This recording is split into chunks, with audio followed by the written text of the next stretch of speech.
On the 23rd of October, 1944, the dark Belgian forests held their breath. Near the German border, Wehrmacht soldiers gripped their weapons in carefully prepared positions. These were not fresh recruits or militia. These were seasoned fighters, battle-hardened men who had survived the frozen Russian steppes, the scorching deserts of North Africa, and countless engagements across occupied Europe. The horrors they had witnessed were beyond measure. They had confronted the discipline of British forces, the relentless onslaught of Soviet armies, and now they braced themselves for another American assault. Yet something in the autumn air felt different this time. Messages arriving at German headquarters spoke of a new American division approaching their lines. The 104th Infantry Division, the Timberwolves, they called themselves. Fresh American soldiers arriving directly from the States, untested in actual combat. The German officers exchanged knowing glances and thin smiles. Farm boys and factory workers, most likely, young men who had never witnessed the true face of war. Surely this would be straightforward. German forces had already shattered American units before. What these German soldiers failed to comprehend was the man commanding these Timberwolves. They would soon discover his identity, and his name would become something whispered with dread in the darkness among Wehrmacht troops. This was a general unlike any they had faced, a commander so aggressive, so willing to defy convention, so completely unstoppable that even his own superiors had dismissed him in the past. His name was Terry de la Mesa Allen. Terrible Terry, the Americans called him, and he was preparing to inflict a lesson on German forces that they would carry forever. What follows is not merely a recounting of tactics or the scorecard of battles won and lost. This is the story of a man who rejected the rulebook when following those rules meant watching his soldiers die needlessly. A man with a thirst for whiskey, a vocabulary loaded with curses, and priorities that placed battlefield success far above the appearance of a pressed uniform. A man cast aside in disgrace at the peak of his effectiveness, only to return as an even greater threat.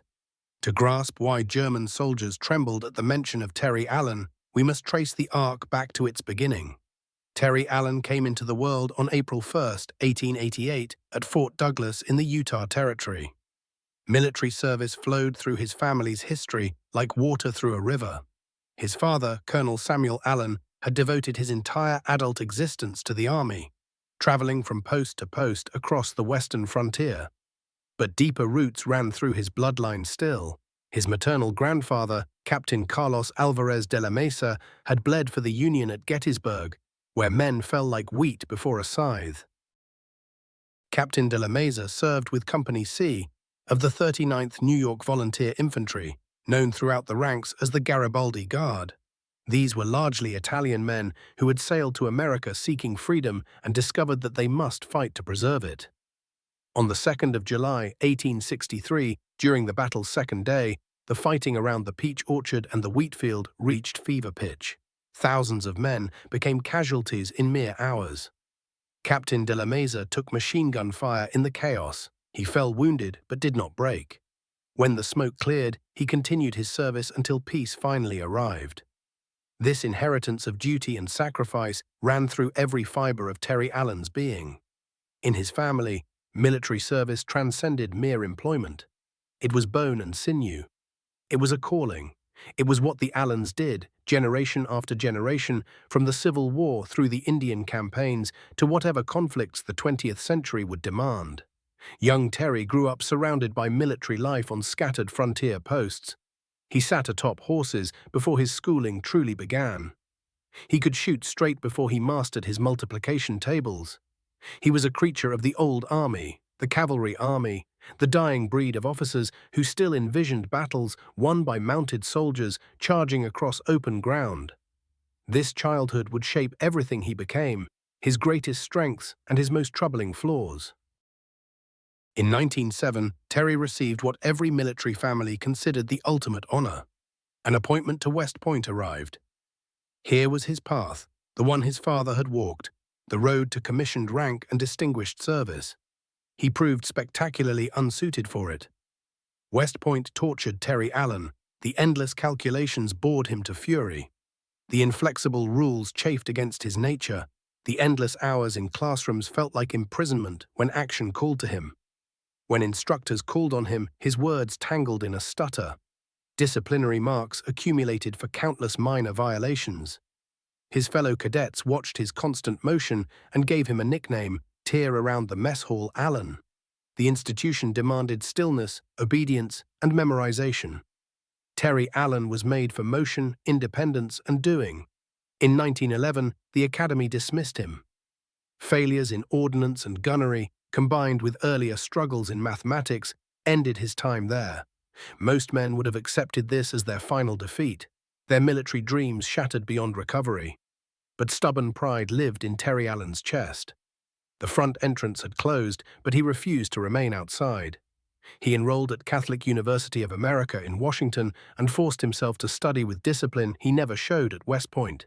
He earned his Bachelor of Arts in 1912, and on November 30th of that year, he received a commission as second lieutenant in the cavalry. He had found his way in, not through the main gates, but through sheer determination and refusal to accept no. This very pattern, this rejection of defeat, this ability to find another path when the official route remained blocked, would echo through his entire military life. As a cavalry lieutenant in 1913, Allen was stationed along the Mexican border. One afternoon, he was leading just half a dozen soldiers when they encountered 30 Mexican cattle rustlers who had crossed into American territory. Military procedure clearly stated that he should wait for reinforcements to arrive. Terry Allen did not wait. He attacked. When the engagement ended, all 30 rustlers were either captured or dead. This was not the behavior of an officer who followed the rulebook carefully. This was the action of a man who recognized what needed doing and simply did it, consequences be damned. Then came the vast machinery of World War I. Allen burned with desire to enter the fighting. Like many junior officers of his generation, he feared the war would finish before he proved himself under fire. When he finally sailed to France in 1918, he had not received the command he wanted. The Army assigned him to the 350th Ammunition Train with the 90th Division, hauling artillery shells toward the lines. It was unglamorous work, nothing he had imagined, but he was in France, and that was all that truly mattered. Eventually his moment arrived. He took command of the 3rd Battalion of the 358th Infantry Regiment. He led men into combat at Saint-Mihiel in September 1918, then forward into the Meuse-Argonne offensive, the largest battle ever fought by American forces. Here on the blood-soaked Western Front, Allen created his most revolutionary contribution to warfare, night attack doctrine. Most commanders avoided darkness. Night operations bred confusion. Friendly fire accidents increased. Units lost contact with one another in blackness. The established military teachings he had studied said to defend at night and attack in daylight when visibility allowed coordination and precise observation. Allen had begun noticing something different. His own combat records revealed that night attacks, when executed correctly, produced fewer total casualties. Daylight assaults against fortified positions yielded horrifying numbers of dead and wounded. Machine gun crews could identify their targets clearly. Artillery spotters could adjust their fire with precision. Defenders possessed clear fields in which to shoot. But darkness transformed everything. Those advantages evaporated like fog. The element of surprise preserved lives. The very confusion that made other commanders anxious actually benefited those attacking. Defenders could not perceive threats approaching. They could not mount coordinated defenses. Artillery fired into empty night, scoring few hits. Most critically, defenders succumbed to fear, firing at phantoms and echoes, wasting ammunition, their resolve collapsing beneath the weight of terror from enemies they could not see. Allen perfected specific methods for these operations. Daylight reconnaissance to map terrain precisely. Thorough briefings so each soldier understood his role perfectly. Simple, clear objectives that men could execute even when darkness was total.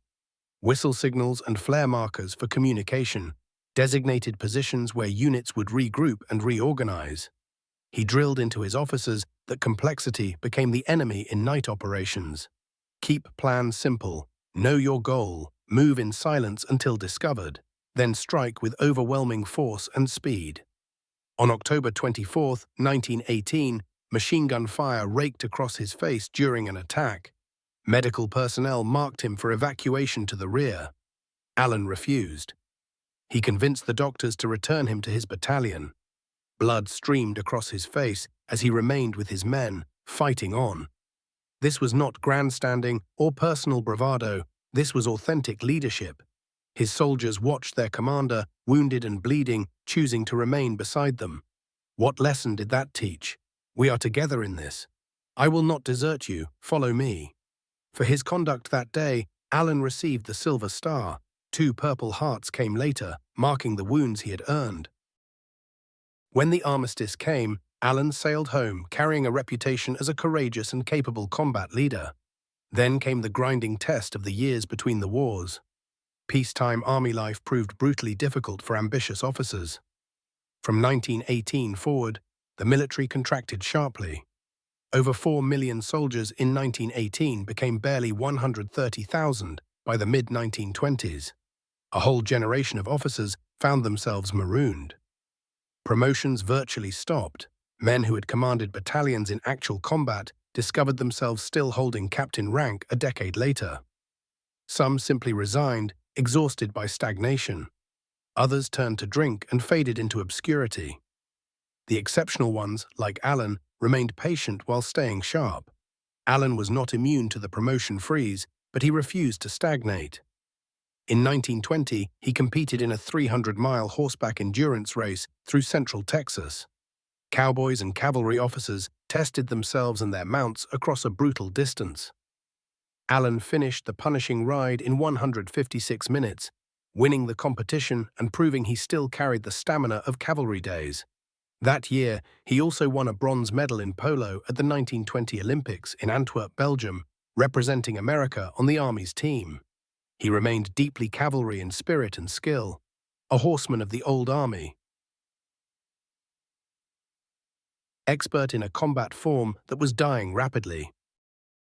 Yet Allen also watched civilization transforming around him. He consumed military history voraciously. Every account from the Great War, every tactical analysis, every strategic lesson, he absorbed them completely. German military organization fascinated him. He studied their methods, their structure, their thinking. He monitored evolution in tank warfare, aviation progress, and the emerging possibilities of radio communication. He grasped that the coming war would bear little resemblance to anything cavalry traditions had taught him. Horses would become irrelevant. Speed, concentrated firepower, and coordination between different types of forces would determine outcomes. Critically, Allen continued relentlessly training whoever served under him. Whether commanding a training installation or stuck at a desk, he demanded realistic exercises, offensive thinking, and exacting standards. While many officers simply waited out their time before retirement, Allen readied himself and everyone within his influence for the war he absolutely knew would arrive. Then on October 1, 1940, everything shifted. General George C. Marshall, the new Army Chief of Staff, was reshaping American military power as conflict approached. Marshall possessed an extraordinary ability for recognizing exceptional talent. He examined Lieutenant Colonel Terry Allen and perceived what others had overlooked. Marshall elevated Allen directly from lieutenant colonel to brigadier general, bypassing the colonel rank entirely. Such promotions happened almost never. Marshall insisted despite significant resistance from those who viewed Allen as too rough around the edges, too unconventional. But Marshall understood what actually mattered. Allen could lead men into combat. Everything else was secondary. In May 1942, the assignment came that would define Allen's entire career. He received command of the 1st Infantry Division, the Big Red One, the most senior and esteemed division in the entire Army. Marshall himself said Allen was outstanding as a leader, a man capable of accomplishing anything with men and officers. Events would vindicate Marshall's confidence completely. On November 8, 1942, the 1st Infantry Division landed at Oran, Algeria, as part of Operation Torch, the Allied invasion of North Africa. This marked the first American offensive in the European theater. Allen characteristically led from the front. The division suffered 418 casualties during the initial landing. 94 died in action, 73 were seriously wounded, 170 others sustained lesser injuries, 75 remained missing. Despite the cost, they achieved their objectives. Americans were now fighting. But the true examination waited in Tunisia. The North African campaign became grinding and merciless. Field Marshal Erwin Rommel commanded German forces, a desert fighter of reputation and proven success since 1941. American soldiers were newcomers to desert warfare, learning through losses inflicted by a superior enemy. In February 1943, German forces launched a major counteroffensive near Kasserine Pass. American units, many green and poorly commanded, fractured and withdrew in panic. It was a catastrophic defeat. German tanks shattered defensive lines. American equipment was either captured or destroyed. Entire battalions retreated in disarray and confusion. German forces nearly achieved their objective of splitting the Allied army in half. For American soldiers, this moment brought their first genuine taste of defeat by a professional, experienced opponent. The assault began on February 21st, when Allen and General Paul Robinette launched their counteroffensive at Jebel el Hamra. Allen took direct command of the artillery barrage while positioning infantry units to block the German and Italian push forward. When the smoke cleared, his troops had taken 400 prisoners and stopped the enemy advance cold. The crisis had been averted. The message was unmistakable. American soldiers could hold their ground against hardened German forces, but only when they had experienced leadership making sound tactical decisions. Then came El Getar in March of 1943, a battle that would define Allen's entire campaign in North Africa. The Germans hurled their tanks at the American positions on the 21st of March. Allen's division endured 3 weeks of relentless fighting at what he would later describe as the grinding ordeal of El Getar. Each passing day brought fresh German tank assaults, probing for any opening in the American defenses. Each passing day, American soldiers and their anti-tank crews repelled them. The battle became increasingly brutal. Temperatures soared past 100 degrees, while water supplies ran desperately short. Artillery thundered across the landscape from both sides, shaking the earth beneath their feet. Bodies accumulated. On March 23rd, the situation reached its critical point. German tanks smashed through the forward line and drove toward Allen's command post. Officers and staff personnel urged him to relocate to a safer area.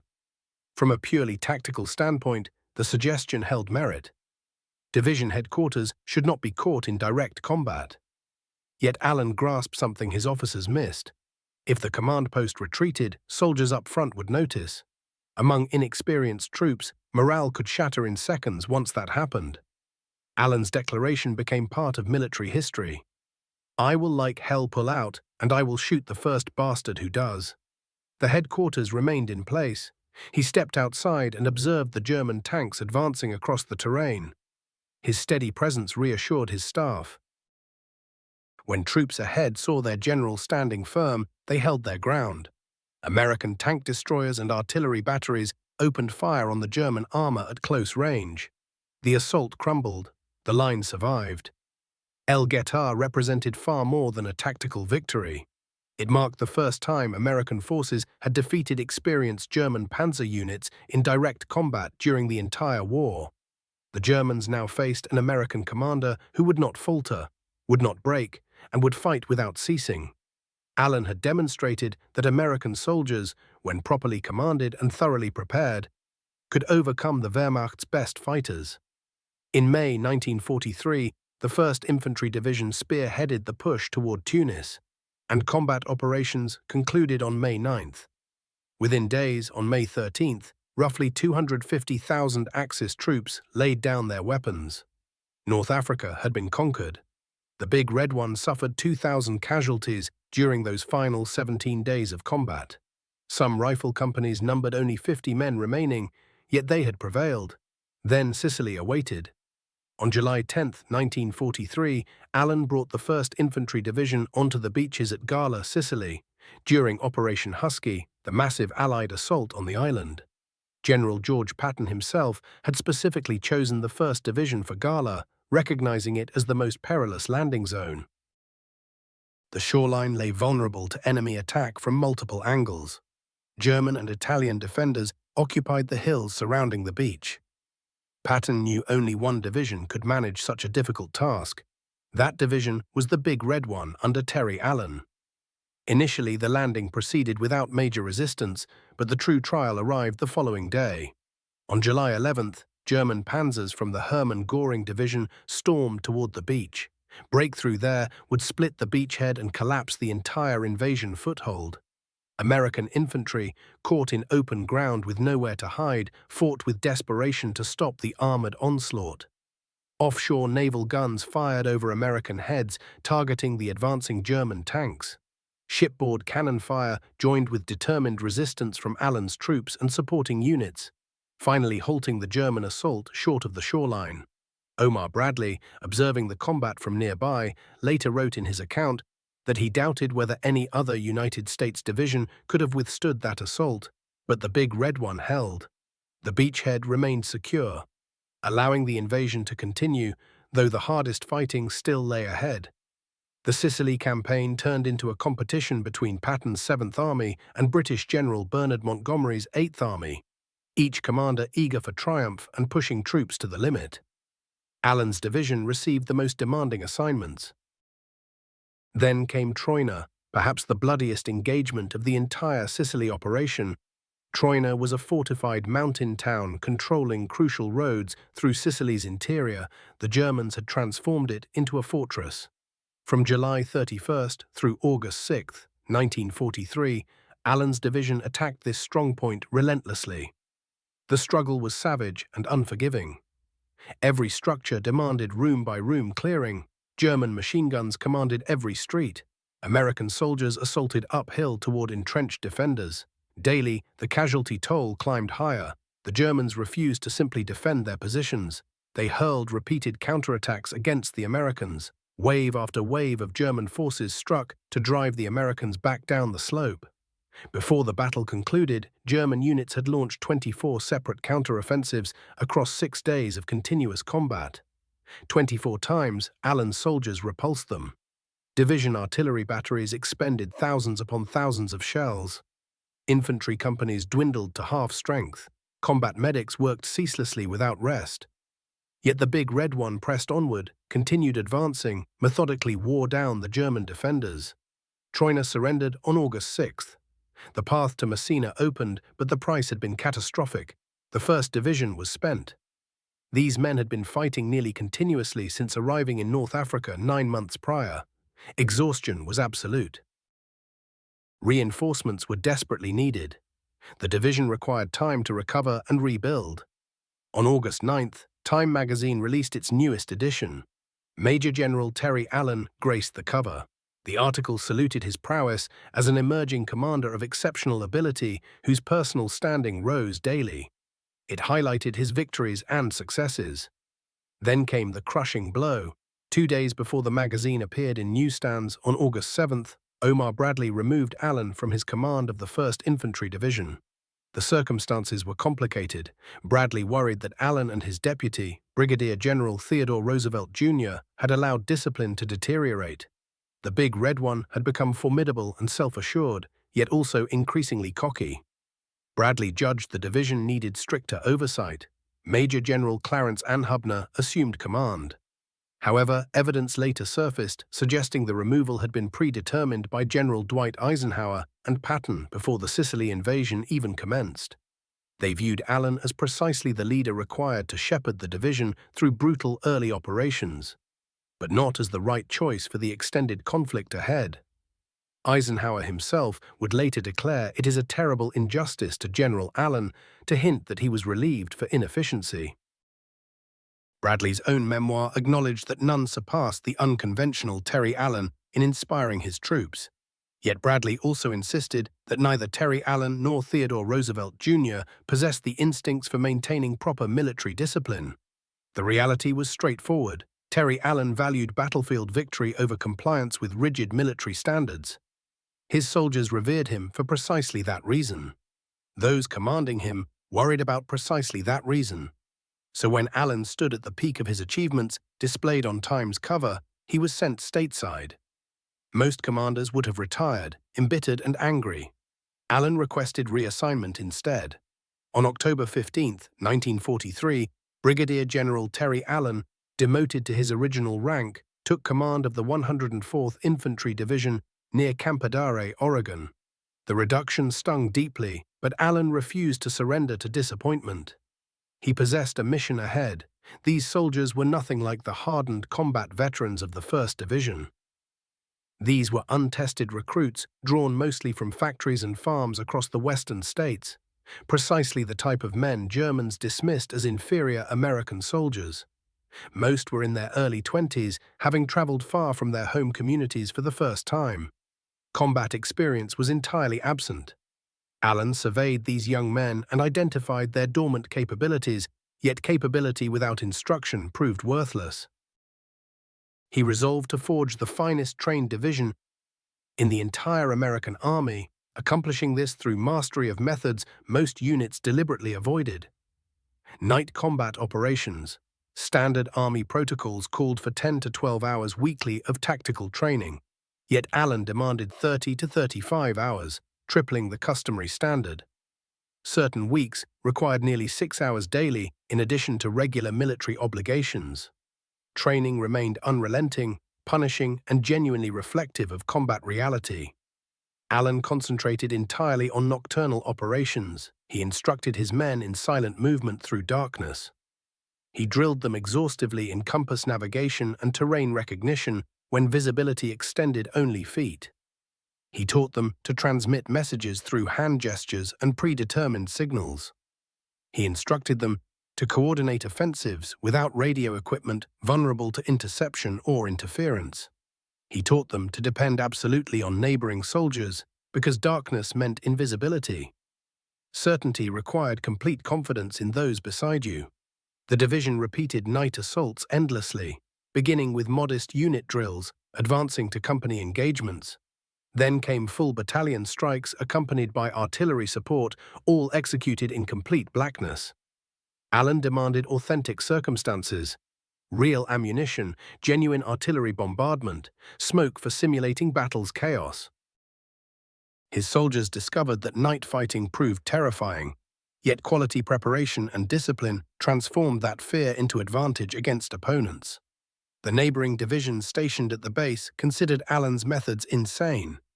His troops appeared constantly exhausted. They navigated through Oregon's dense forests at 3 each morning. They launched attacks through torrential downpours and impenetrable darkness. Yet Allen comprehended his purpose. He was conditioning them for survival. Nighttime assaults, when executed properly, produced fewer casualties than daylight charges.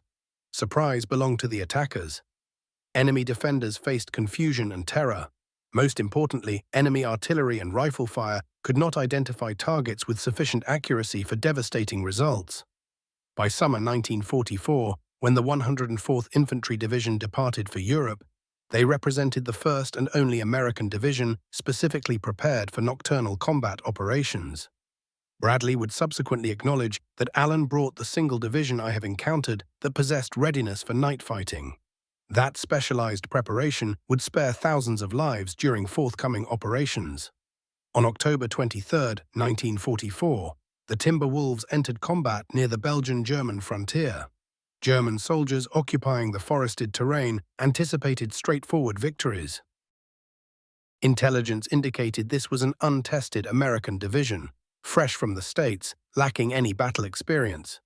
Germans had encountered raw American outfits before. Such units committed errors. They panicked during firefights. They responded predictably. This would represent another effortless defensive triumph. Instead came devastation. That opening night, Allen unleashed his division into assault.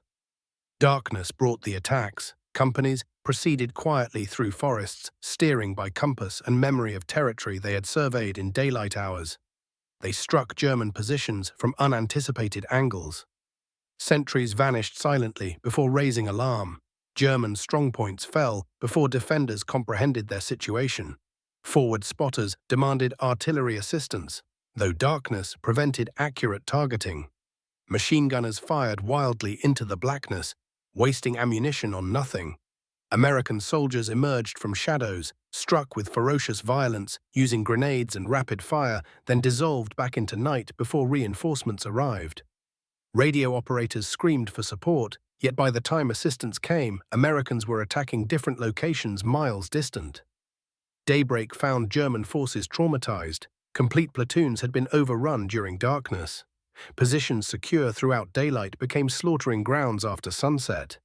These were not inexperienced soldiers. These were disciplined fighters who became instruments of death in darkness. German commanders transmitted urgent signals up their command chain. This American unit operated differently. It represented genuine danger. They commanded the night itself. Subsequent months demonstrated this pattern repeatedly. The 104th crossed the Mark River on November 2nd during a nocturnal operation that caught German forces completely unprepared. They attacked the Aachen sector commencing November 16th, assaulting fortified locations that had resisted other Allied units for extended periods. Allen's night tactics demolished defenses that sunshine assaults could never breach. When Germany launched the tremendous Battle of the Bulge offensive in December, Allen's division maintained its defensive positions from December 15th through February 22nd, 1945. The division withstood successive German attacks, preserved essential positions, and prevented German advances from expanding. Subsequently, on February 23rd, they forded the Ruhr River and resumed their assault, advancing deep into German territory. The Timberwolves earned their fearsome reputation among German forces. Wehrmacht personnel rotating from different sectors received warnings concerning the American unit conducting nighttime operations. Captured German documents identified the 104th as elite specialists in nocturnal warfare. German defensive strategies required accounting for American darkness assaults, compelling them to maintain maximum readiness continuously and distribute their forces across wider areas. This represented precisely Allen's objective. An adversary dreading darkness could never rest, could never lower vigilance, could never achieve security. German radio broadcaster Axis Sally, Rita Zucker, transmitting from Rome, mentioned these American night fighters in broadcasts intercepted by Allied intelligence services. She claimed, according to accounts verified in Gerald Astor's biography of Allen, that the American night fighting was unfair. This was high praise disguised as complaint. If the enemy thought your tactics were unfair, you were doing something right. On March 5, 1945, the Timberwolves captured Cologne, one of Germany's great cities. On March 22nd, they crossed the Rhine River, driving deep into the heart of Germany. After the Rhine crossing, Allen's division advanced 193 miles in 9 days, ending at Paderborn. Then they drove another 175 miles in 15 days, reaching the Mulde River. On April 11, 1945, the 104th Infantry Division, alongside the 3rd Armored Division, liberated the Nordhausen concentration camp in central Germany. What they found there would haunt these soldiers for the rest of their lives. Approximately 3,000 corpses lay scattered throughout the camp, many in various stages of decomposition. 750 prisoners were found alive, though barely. They were skeletal, diseased, too weak to stand. Many died in the days after liberation, despite American medical care. Nordhausen had been a subcamp of the Dora Mittelbau camp complex, where prisoners had been worked to death building V-2 rockets in underground factories. The Germans had abandoned the camp as Allied forces approached, leaving the prisoners to die. Allen's soldiers, hardened by 7 months of continuous combat, were shattered by what they saw. They had fought Germans in open battle and respected them as soldiers. But this was different. This was systematic murder, industrial-scale atrocity. The men realized they had been fighting not just an enemy army, but an evil regime. Allen ordered his men to photograph everything. He wanted documentation. He wanted proof. He ordered German civilians from the nearby town to be brought to the camp to see what had been done in their name. Some Germans claimed ignorance. Allen did not care. They would see. They would know. They would help bury the dead. From April 15th to 19th, the division fought a 5-day battle to capture the city of Halle, an important industrial center. The fighting was house to house, street by street. German defenders fought stubbornly to hold every block. Artillery and tank fire smashed buildings. Infantry cleared rooms one at a time. Casualties mounted on both sides. During this operation, Allen encountered Count Felix von Luckner, a fascinating figure from history. Von Luckner had been a World War I German naval officer, captain of the commerce raider SMS Siedler, known as the Sea Devil for his exploits sinking Allied ships in the Pacific and Atlantic. Now he was an old man in his 60s, living in Halle, trying to save his city from destruction. Von Luckner approached Allen under a flag of truce and helped negotiate a partial surrender of Halle. His intervention saved much of the city from being destroyed by American air attacks and artillery bombardments. Allen and von Luckner, old warriors from an earlier conflict, dealt with each other with professional courtesy and mutual respect. They were from different countries, different wars, but they understood each other in a way that only combat veterans can. Later, von Luckner was made an honorary colonel of the 104th Infantry Division, a gesture that recognized his courage in saving civilian lives. On April 26, 1945, at Torgau on the Elbe River, soldiers of the 104th Infantry Division made contact with Soviet forces advancing from the east. The announcement was made simultaneously from Washington, London, and Moscow on April 27th. The Third Reich was cut in two. A war in Europe was nearly over. Allen's division had been in continuous combat for 200 days. Not one major objective had failed. Not one attack had been beaten back. The Germans had learned to fear the night. German propaganda broadcaster Axis Sally, in broadcasts monitored by Allied intelligence, complained that the American night fighting was unfair. Wehrmacht units that faced the Timberwolves warned other units about their prowess in darkness. Canadian General Guy Granville Simons said once the Timberwolves got their teeth into the Boche, they showed great dash. In early 1945, after the capture of Cologne on March 5th, Bradley visited Allen's headquarters. Bradley, who had fired Allen 18 months earlier in Sicily, was impressed by what he saw. The 104th Infantry Division was performing magnificently. They had been in combat for less than 5 months, but were already being compared to veteran divisions that had been fighting since North Africa. According to accounts verified in Bradley's memoirs, Bradley told Allen, "Terry, I am pleasantly surprised to see these young timber wolves of yours already ranked along with the 1st and the 9th as the finest assault divisions in the European theatre of operations." The 1st Division was Allen's old command, the Big Red One. The 9th Division was another elite unit with a distinguished combat record. To be ranked with them after such a short time in combat was extraordinary praise. Allen's response was pure Terry Allen. "Brad, the 1st and the 9th are in damned fast company." It was not boastful, it was a statement of fact delivered with the confidence of a commander who knew exactly what his division could do. Allen had proven his point. The methods that got him fired in Sicily had produced another elite division. The training that others thought excessive had created soldiers who could match any unit in the army. The man they said lacked discipline had built a division that won every battle it fought. The recognition was sweet, but it could not erase what had happened in Sicily. Allen carried that dismissal with him always. But he had answered his critics in the most effective way possible.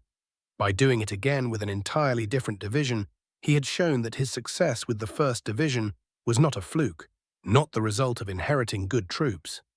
His methods worked, his training paid off, his leadership produced results. The war in Europe ended on May 8, 1945. Terry Allen had commanded 2 divisions through some of the hardest fighting of World War II. The 1st Infantry Division in North Africa and Sicily, the 104th Infantry Division across northwest Europe. Both divisions believed they were the best in the army. Both were probably right. Both had been shaped by the same man. Consider what Allen accomplished. He took the 1st Infantry Division, already a proud unit with a long history, and turned it into the spearhead of American offensive in North Africa and Sicily. He led them through the disaster at Kasserine Pass and taught them how to beat German armor at El Ghetar. He landed them at Gela under fire and held the beach against counterattacks. He drove them up the mountains at Troina against 24 German counterattacks. Every objective assigned, the Big Red One accomplished. Every battle fought, they won. Then, after being fired, he took the 104th Infantry Division, green troops with no combat experience, and turned them into what Bradley called one of the finest assault divisions in the European theatre. He trained them harder than any division in the army. He taught them to fight at night when other divisions avoided darkness. He led them through 200 days of continuous combat without a single major defeat. They crossed rivers under fire. They captured fortified cities. They advanced farther and faster than veteran divisions. They liberated concentration camps. They linked up with Soviet forces. And they did it all in 7 months, accomplishing what other divisions took years to achieve. This was not luck. This was not inheriting good troops. This was leadership. This was training. This was a commander who understood how to turn civilians into soldiers and soldiers into winners. Allen did it twice, with 2 completely different divisions, under 2 completely different sets of circumstances. That is the mark of a truly great commander. Allen retired from the United States Army on August 31, 1946, with the rank of Major General. He had achieved everything a soldier could hope for, except one thing. He had never received his 3rd star, never made Lieutenant General. Perhaps that was the price of being too aggressive, too unconventional, too much of a fighter, and not enough of a diplomat. The truth is that Allen's personality traits that made him a brilliant combat commander also made him difficult for the peacetime army to handle. He drank, not to excess in combat, but enough that it concerned his superiors. General George Marshall himself had written to Allen during the war, stating, "I must explain to you that there has come to me from several different sources an indication that you had been drinking. I do not mean you were appearing under the influence of liquor, but I do mean drinking in the daytime." Marshall's letter is revealing not just for what it said, but for what it did not say. Marshall did not relieve Allen, he did not punish him, he simply warned him and left him in command. Why? Because Marshall understood that in war you need fighters, and sometimes fighters have rough edges. Allen's drinking never interfered with his combat performance. His tactical decisions were sound, his units won. Marshall was willing to overlook the drinking because Allen delivered results where it mattered most, on the battlefield. But Bradley and Eisenhower were building an army for a long war, and they wanted commanders who fit a certain mold: disciplined, professional, conventional. Allen was none of these things. He was effective, but he made the high command nervous. So they removed him from the 1st Division and hoped he would fade away. Instead, he came back with the 104th and proved them wrong all over again. War correspondent Ernie Pyle, who was killed in the Pacific in April 1945, had written about Terry Allen earlier in the war.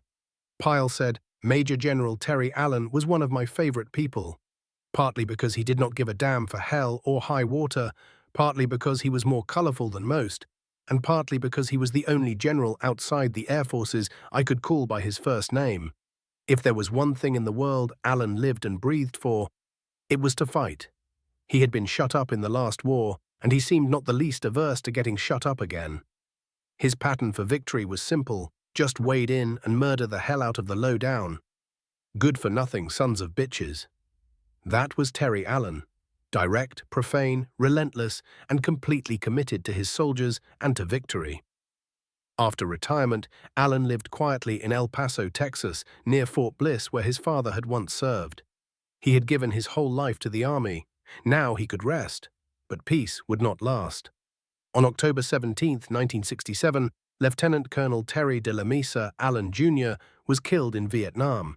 He was commanding the 2nd Battalion, 28th Infantry Regiment, 1st Infantry Division, his father's old division, the Big Red One. The battalion that Allen Jr. led was the same battalion his father had commanded decades earlier in World War I. The family tradition of service continued across 3 generations. Allen Jr. was leading his battalion on a search-and-destroy operation near Lai Kar when they were ambushed by 2 Viet Cong battalions in what became known as the Battle of Dong Tam. The American battalion, approximately 500 men, walked into a carefully prepared L-shaped ambush. Heavy machine gun fire and rocket-propelled grenades ripped into the American formation. The lead companies were decimated in the first minutes of the firefight. Allen Jr. moved forward toward the sound of gunfire, trying to rally his men and organize a defense. He was hit multiple times, but continued directing his troops until he was killed. Between 58 and 64, American soldiers died in the ambush, one of the worst single-day losses of the war. Allen Jr. was posthumously awarded the Distinguished Service Cross, the nation's second highest award for valor, for his leadership under fire. The death of his son shattered Terry Allen. He was 79 years old and in declining health, but this blow was too much. His only son, following in his footsteps, had died leading men in combat just as Allen had done for decades. The warrior's tradition that had seemed so noble now felt like a curse. His health, already declining, collapsed completely. He suffered strokes. His heart weakened. He held on for nearly 2 years, but the will to fight was gone.